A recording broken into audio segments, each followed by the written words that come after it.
നമസ്കാരം, നന്ദകുമാറാണ്. ഇപ്പം വാർത്തകൾ ഇറങ്ങിയിട്ടില്ലേ? ബോബി ചെമ്മണ്ണൂര് ജാമ്യം കിട്ടിയിട്ടും പുറത്തിറങ്ങാൻ തയ്യാറാവുന്നില്ല. പകരം പുള്ളി പറയുന്നത് പുള്ളിനെ പോലെ തന്നെ ജാമ്യം അനുവദിക്കാതെ കിടക്കുന്ന, അതായത് ജാമ്യത്തിന്റെ ബോണ്ട് കിട്ടാതെ അല്ലെങ്കിൽ കള്ളക്കേസിൽ കുടുക്കി കിടക്കുന്ന ആൾക്കാരെ അങ്ങനെ എല്ലാരെയും ഇറക്കുന്ന സമയത്ത് മാത്രമേ ഞാൻ ഇറങ്ങുന്നുള്ളൂ എന്ന് പറയുന്ന ഒരു വമ്പൻ ഗെയിം പുള്ളി വെച്ചേക്കണം. അതായത് പുള്ളി ഗെയിം അങ്ങനെ ചേഞ്ച് ചെയ്തു. മനസ്സിലായോ? അത് നാഷണൽ ലെവൽ ന്യൂസ് ആവുകയാണ്. അതായത് ഇപ്പൊ നമ്മൾ കണ്ടിട്ടുണ്ടാവുമല്ലോ, ഭയങ്കര നേതാവിനെ പോലെ അല്ലെങ്കിൽ ഭയങ്കര വിജയശ്രീ ലാളിതനായി ഇറങ്ങി വരുന്ന അല്ലെങ്കിൽ സമരമുറകളിൽ കൂടി ജനങ്ങളിലേക്ക് സ്നേഹം എത്തിക്കുന്ന തരത്തിലേക്ക് മാറുന്ന പോലത്തെ ഒരു നേതാവ് എന്ന് പറയുന്ന രീതിയിലായിരിക്കും ഇനി ബോബി ചെമ്മണ്ണൂരിന്റെ ഇറക്കം.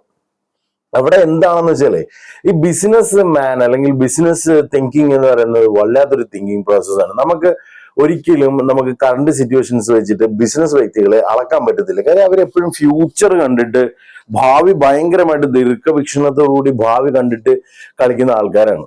അപ്പൊ അവരുടെ എന്തെങ്കിലും ഒരു ഇനീഷ്യൽ സ്റ്റേജിൽ ഒരിക്കലും നമ്മൾ അവരെ കളിയാക്കാനോ അല്ലെങ്കിൽ അവരെ വിമർശിക്കാനോ ഇറങ്ങി തിരിച്ചാൽ ഭയങ്കര മിസ്റ്റേക്ക് ആയിരിക്കും. കാര്യം ഭയങ്കരമായ തീവ്രമായ പ്ലാനിങ്ങിന് ശേഷമാണ് ഒരു ബിസിനസ് പ്രോസസ്സ് ഇൻഡസ്ട്രിയിലേക്ക് കൊണ്ടുവരുന്നതന്നെ. അപ്പം ഇപ്പൊ ഇലോൺ മാസ്ക് അതുപോലെ തന്നെയായിരുന്നു. കാര്യം പുള്ളി ഒരു ബിസിനസ് ഐഡിയ കൊണ്ടുവരുന്ന സമയത്ത് എല്ലാവരും കളിയാക്കിയിരുന്നു. അതിനുശേഷം പിന്നെ പുള്ളി ഒരു വമ്പം പരിപാടിയാണ് പുറത്തേക്ക് കൊണ്ടുവന്നത്. എന്ന് പറഞ്ഞ പോലെ തന്നെയാണ് നമ്മൾ ചിന്തിച്ചു നോക്കി, ഇത്രയും കോടിക്കണക്കിന് രൂപ വരുമാനമുള്ള ബോബി ചെമ്മണ്ണൂര് എന്തിനാണ് ഈ ദ്വയാർത്ഥ പ്രയോഗത്തിൽ പബ്ലിക്കിന്റെ ഇടയിൽ ഇറങ്ങി തിരിച്ചത്? അതിന് ഒരേ ഒരു ലക്ഷ്യം മാത്രമേ ഉള്ളൂ. ദ്വയാർത്ഥ പ്രയോഗം എന്ന് പറയുന്ന പ്രോസസ്സ് ഓട്ടോമാറ്റിക്കലി നമ്മുടെ സോഷ്യൽ മീഡിയയിൽ അല്ലെങ്കിൽ ഈ പറയുന്ന യൂട്യൂബ് ചാനൽസ്, സോഷ്യൽ മീഡിയ പോലത്തെ പ്ലാറ്റ്ഫോം അല്ലെങ്കിൽ ഓൺലൈൻ പ്ലാറ്റ്ഫോമുകളിൽ എന്നും ഒരു ചർച്ചാ വിഷയമാവുമെന്ന് പുള്ളിക്കറിയാം. അതിന്റെ ഏറ്റവും വലിയ കാരണം എന്താണ്? കവലകളിൽ ഇരുന്ന് സംസാരിക്കുന്ന ഒരു കൂട്ടം ആൾക്കാരുണ്ടായിരുന്നു പണ്ട്. അവരെല്ലാവരും യൂസ് ചെയ്തുകൊണ്ടിരുന്നത് ഇതേപോലത്തെ ദ്വയാർത്ഥ പ്രയോഗങ്ങളായിരുന്നു. പണ്ടത്തെ സിനിമ പാട്ടുകൾ, ഏറ്റവും കൂടുതൽ ഹിറ്റ് ആയിട്ടുള്ള പാട്ടുകൾ, സിനിമകൾ, അവയിലെല്ലാം ഉപയോഗിച്ചുകൊണ്ടിരുന്നത് ഈ ദ്വയാർത്ഥ പ്രയോഗങ്ങളായിരുന്നു. അതുപോലെ തന്നെയായിരുന്നു നമ്മുടെ ഈ ഇടകാലത്ത് വന്നിട്ടുള്ള സൂപ്പർ സ്റ്റാർ ചിത്രങ്ങളിൽ പോലും കോമഡി സ്കിറ്റുകളിൽ പോലും ദ്വയാർത്ഥ പ്രയോഗങ്ങൾ കണ്ട് ഭയങ്കരമായിട്ട് ചിരിച്ചിട്ടുള്ള ഒരു സമൂഹമുണ്ട്. അതൊരു ബിസിനസ് സ്റ്റഡിയുടെ ഭാഗമാണ്. അത് പുള്ളി എന്ത് ചെയ്തു? അതേ ഫോർമുല തന്നെ എടുത്തിട്ട് പുള്ളിയുടെ എല്ലാ ആക്ഷൻ പ്രോസസ്സിലും പുള്ളി ചെയ്തു. പുള്ളിക്ക് ഭയങ്കര സെലിബ്രിറ്റി ആവണം അല്ലെങ്കിൽ അങ്ങനെ സെലിബ്രിറ്റി ഒരു ആറ്റിറ്റ്യൂഡ് ആയിരുന്നു പുള്ളിക്ക് ഉണ്ടാകുമെങ്കിൽ പുള്ളി സെലിബ്രിറ്റി ആയ സമയത്ത് വേറൊരു സെലിബ്രിറ്റിനെ വെച്ചിട്ട് പുള്ളി ഉദ്ഘാടനം ചെയ്യേണ്ട ആവശ്യമില്ല. അങ്ങനെ ഒരു സെലിബ്രിറ്റീനെ വെച്ചിട്ട് മാത്രം ഉദ്ഘാടനം ചെയ്യിക്കാനായിരുന്നെങ്കിൽ പുള്ളിക്ക് മമ്മൂട്ടിയോ മോഹൻലാലോ ഷാറൂഖ് ഖാനോ അല്ലെങ്കിൽ സൽമാൻ ഖാനോ അടക്കമുള്ള ഇന്ത്യയിലെ ഏതൊരാളെ വെച്ചിട്ട് വേണമെങ്കിലും ഉദ്ഘാടനം നടത്താൻ കെൽപ്പും കഴിവും കപ്പാസിറ്റി ഉള്ള ഒരു ബിസിനസ്സുകാരനാണ് ഈ പറയുന്ന ബോബി ചെമ്മണ്ണൂർ എന്ന് പറയുന്ന വ്യക്തി. അപ്പൊ അങ്ങനെയൊക്കെയുള്ള കപ്പാസിറ്റി ഉള്ള വ്യക്തി എന്തിനു വേണ്ടിയിട്ടായിരിക്കാം അങ്ങനെ ഒരു ദ്വയാർത്ഥ പ്രയോഗത്തിലൂടെ ഇൻഡസ്ട്രിയിലേക്ക് വന്നതെന്ന് വെച്ചാൽ അത് വേറെ പ്ലാനാണ്. അത് നമ്മളിപ്പോൾ കാണുന്ന ബോബി ചെമ്മണ്ണൂർ ആയിരിക്കില്ല. ഒരു 15-20 കൊല്ലത്തിന് ശേഷം ബോബി ചെമ്മണ്ണൂർ എന്തൊക്കെയായിരിക്കും ചെയ്യുക എന്നുള്ളത് നമുക്ക് മുന്നിൽ നിന്ന് കാണാം. കാര്യം ബോബി ചെമ്മണ്ണൂര് ഈ പറയുന്ന സോഷ്യൽ മീഡിയ പബ്ലിസിറ്റിയിലേക്ക് വന്നതിന് ശേഷം പുള്ളി ആദ്യം തന്നെ ചെയ്തത് ബോബി ചെമ്മണ്ണൂർ എന്ന് പറയുന്ന ബ്രാൻഡ് നെയിമിന് എടുത്ത് മാറ്റിയിട്ട് ബോച്ചെ എന്ന് പറയുന്ന ചുരുക്കുകയാണ് ചെയ്തത്. എന്നിട്ട് ബോച്ചേനും പുള്ളി ബ്രാൻഡ് ചെയ്തുകൊണ്ടിരുന്നു. ആൾക്കാരെ കൊണ്ടിട്ട് ബോച്ചെ ബോച്ചെ ബോച്ചെ എന്ന് വിളിപ്പിക്കാൻ തുടങ്ങി. അതായത് ബാഹുബലി ബാഹുബലി ബാഹുബലി എന്ന് വിളിപ്പിക്കുന്ന പോലെ തന്നെ ബോച്ചെ ബോച്ചെ ബോച്ചെ എന്ന് ആൾക്കാരെ കൊണ്ട് വിളിപ്പിച്ചു. അതായത് ബോബി ചെമ്മണ്ണൂർ എന്ന് പറയുന്ന വലിയൊരു പേര് പറയാൻ ആൾക്കാർക്ക് ബുദ്ധിമുട്ടാണെന്നും അതിനെ ബ്രാൻഡ് ചെയ്യണമെങ്കിൽ ബോച്ചെ എന്ന് ബ്രാൻഡ് ചെയ്യണം. അപ്പൊ ബോച്ചെ എന്ന് പുള്ളി ബ്രാൻഡ് ചെയ്തപ്പോൾ പുള്ളി എന്താണ് ഉദ്ദേശിച്ചത്? ബോച്ചയുടെ ആശയങ്ങൾ ജനങ്ങളിലേക്ക് എത്തിക്കുക എന്നുള്ളത്, അല്ലെ ബോച്ചെ എന്ന് പറയുന്ന ബ്രാൻഡ് നെയിം കൊണ്ടിട്ട് ഉദ്ദേശിക്കുന്നത്. അല്ലാതെ ഗോൾഡ് എന്ന് പറയുന്ന പ്രോസസ് അല്ലല്ലോ പുള്ളി അവിടെ എയിം ചെയ്തത്, അല്ലെങ്കിൽ വേറെ പുള്ളി ഒരു ബിസിനസ് അല്ലല്ലോ. അത് കഴിഞ്ഞിട്ട് പുള്ളി എന്തൊക്കെ ടൈപ്പ് ഓഫ് ബിസിനസ് കൊണ്ടുവന്നു? പുള്ളി ഇവിടെ കൊണ്ടുവന്നിട്ട് 1000 ഏക്കർ കണക്കിനുള്ള ഒരു തേയിലത്തോട്ടം മേടിച്ചിട്ട് അവിടെ ഫുൾ ട്രാവലിങ്, ആൾക്കാർക്ക് എന്റർടൈൻമെന്റ് എന്ന് പറയുന്ന സെഗ്മെന്റിലേക്കാണ് പുള്ളി കറങ്ങിയത്. അതിനുശേഷം പുള്ളി എന്താണ് ചെയ്തത്? കള്ള് വിൽപ്പന എന്ന് പറയുന്ന സ്ഥലത്ത് ഒരു മാസീവായിട്ടുള്ളൊരു കള്ള് വിൽപ്പന ശാല തുടങ്ങി. അതിനുശേഷം ആൾക്കാരുടെ ഇടയിലേക്ക് ലോട്ടറി പോലെ തന്നെ തേയിലയുടെ ഒരു മാർക്കറ്റ് നിങ്ങൾക്കറിയാം. അതായത് ഓൾ ഇന്ത്യ ലെവലിൽ തേയില എന്ന് പറയുന്ന സാധനം ഡെയിലി കട്ടൻ ചായക്കും കുടിക്കുന്ന ഒരു വലിയൊരു ബിഗ് മാർക്കറ്റാണ്.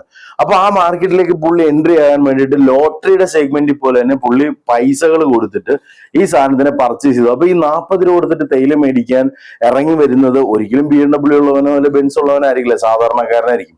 അപ്പൊ നമ്മൾ ചിന്തിക്കേണ്ട ഏറ്റവും വലിയ കാര്യം എന്ന് വെച്ച് കഴിഞ്ഞാൽ സൂപ്പർ ക്യാഷുകാരെന്ന് പറയുന്നത് വിരലിലുണ്ടാവുന്നവരും, എന്നാൽ സാധാരണ ലെവലിൽ ഒരു 10,000 രൂപ 15,000 രൂപ വരുമാനമുള്ള ആൾക്കാരുടെ എണ്ണം എടുത്താൽ ഇന്ത്യയിലുള്ള ഒരു 50 കോടി അല്ലെങ്കിൽ 60 കോടിയോളം ആൾക്കാർ, അല്ലെങ്കിൽ 70-75 കോടിയോളം ആൾക്കാരിലേക്ക് വരും.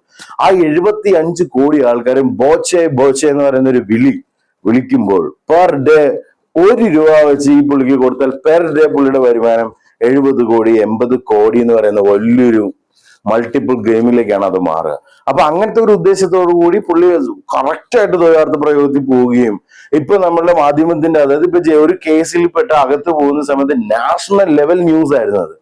നാഷണൽ ലെവൽ ന്യൂസിൽ അവിടെ നമ്മൾ മനസ്സിലാക്കേണ്ട ഒരു കേസ്, ഈ പുള്ളിയുടെ ഈ പറയുന്ന ഇപ്പൊ ഉണ്ടായ കേസിൽ ഒരു ക്രിമിനൽ ഒഫൻസ് ആണെങ്കിൽ പോലും ഭയങ്കരമായിട്ട് തൂക്കിക്കൊള്ളാൻ വിധിക്കുന്ന പോലത്തെ ഒരു ഒഫൻസ് ഒന്നുമല്ല. അപ്പൊ അതിനെ എങ്ങനെ നമുക്ക് റീറൂട്ട് ചെയ്യാൻ പറ്റും?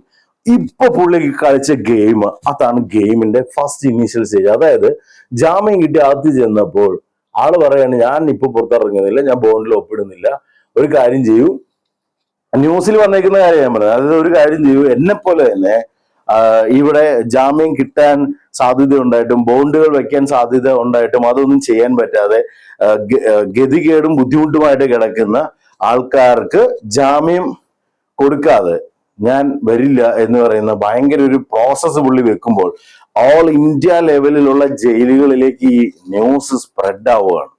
ഓക്കെ, പുള്ളി ഇതേപോലെ തന്നെ തെലുങ്കിൽ പോയിട്ട് ഏതോ ഒരു ജയിലിന്റെ ഉള്ളിൽ പുള്ളി പോയിട്ട് പൈസ അങ്ങോട്ട് കൊടുത്തിട്ട് കയറുന്നുണ്ട്. അപ്പം ബോച്ചെ തിങ്ക് ചെയ്യുന്ന ഒരു റൂട്ട് നമുക്ക് പിടുത്തം കിട്ടൂല എന്ന് പറയുന്നത് ബിസിനസ് മൈൻഡ് ഉള്ള ആൾക്കാരുടെ തോട്ട് പ്രോസസ് അങ്ങനെയാണ്. നമ്മൾ ഇപ്പം ആളെ കളിയാക്കാൻ പറ്റുന്ന പ്രോസസ്സ് അവരായിട്ട് തന്നെ ഇട്ട് തന്നിട്ട് അവർ എയിം ചെയ്യുന്നത് ഭയങ്കരമായിട്ടുള്ള ഒരു സംഭവമായിരിക്കും. അപ്പൊ എന്താണെങ്കിലും ബോച്ചെ ഇറങ്ങിയതിന് ശേഷം നമുക്കത് മനസ്സിലാക്കാൻ പറ്റും. ഞാൻ എന്താണെങ്കിലും 2-3 ദിവസം മുമ്പിട്ട് ഒരു കമന്റ് ഇട്ടിട്ടുണ്ടായിരുന്നു. അപ്പൊ ഇവിടെ എനിക്ക് ഫീൽ ചെയ്യുന്നത് ബോച്ചെ ദ്വയാർത്ഥ പ്രയോഗം ഇന്റൻഷൻ പോലെ ക്രിയേറ്റ് ചെയ്ത് വന്നത് കൊണ്ടാണല്ലോ മറ്റേ ഐസിംഗ് ന്യൂട്ടന്റെ പോലെ every action has A opposite reaction എന്ന് പറയുന്ന ഒരു പ്രോസസ് അവിടെ വർക്കൗട്ട് ആയത്. അപ്പൊ അവര് എന്തുകൊണ്ട് കേസ് കൊടുക്കുന്നില്ല എന്നാണോ ഇനി ബോച്ചെ ചിന്തിച്ചതെന്നാണ് ഞാനിപ്പോ ചിന്തിച്ചുകൊണ്ടിരിക്കുന്നത്. അപ്പൊ എനിവേ, നെക്സ്റ്റ് ബോച്ചയുടെ ഒരു ലൈവ് ഇന്റർവ്യൂ നമുക്ക് നേരിൽ കാണുമ്പോഴാണ് എക്സാക്ട്ലി പുള്ളി എന്താ തിങ്ക് ചെയ്യുന്നത് എന്നുള്ളതിന് ഒരു ഏകദേശം ഐഡിയ ഉണ്ടാവുള്ളൂ. അവിടെ ഒന്നും പുള്ളി ബ്രില്യൻ്റ് ആയിട്ട് പറയുമെന്ന് എനിക്ക് തോന്നുന്നില്ല. ഭയങ്കര നിസാരവൽക്കരിച്ച് സാധാരണക്കാരൻ എന്ന് പറയുന്ന നിലയിൽ പുള്ളി ചെയ്യും. കാര്യം പുള്ളി ഒരു ഓപ്പോസിറ്റ് ഡയറക്ഷനാണ് എടുക്കുന്നത്. നമുക്ക് മനസ്സിലാവൂല പുള്ളി അത് റോൾസ് റോയ്സ് RR പോലത്തെ വണ്ടി ടാക്സി ആക്കിയിട്ട് ഇവിടെ കൊണ്ടുവന്നിട്ട് 25,000 രൂപക്ക് കൊടുക്കണം. അതായത് ബ്രാൻഡിനെ കില്ല് ചെയ്തുകൊണ്ട് പുള്ളി ഒരു ബ്രാൻഡ് മേക്ക് ചെയ്തുകൊണ്ടിരിക്കുകയാണ്. I don't know exactly what is എന്താണ് പുള്ളിയുടെ തിങ്കിങ് എന്നുള്ളത് എനിക്ക് പിടുത്തം കിട്ടുന്നില്ല, അല്ലെങ്കിൽ എനിക്ക് പിടുത്തം കിട്ടിയത് എനിക്ക് പറയാൻ പറ്റുന്നില്ല. എനിവേ, നിങ്ങൾക്ക് എന്താണ് അതിൻ്റെ അകത്ത് നിന്ന് മനസ്സിലായെന്നുള്ളത് നിങ്ങൾക്ക് വേണമെങ്കിൽ കമന്റ് അടിക്കാം, നമുക്കത് ഡിസ്കസ് ചെയ്യാം. എന്തായാലും പുള്ളി റിലീസ് ആയി കഴിഞ്ഞിട്ട് എന്താണ് പുള്ളി ഇന്റർവ്യൂവിൽ പറയാൻ പോകുന്നത് എന്നുള്ള കാര്യത്തിൽ ഞാനും വെയിറ്റിംഗ് ആണ്. ആ ഒരു ഹൈപ്പ് പുള്ളിയോട് ക്രിയേറ്റ് ചെയ്തില്ല. That's called business man.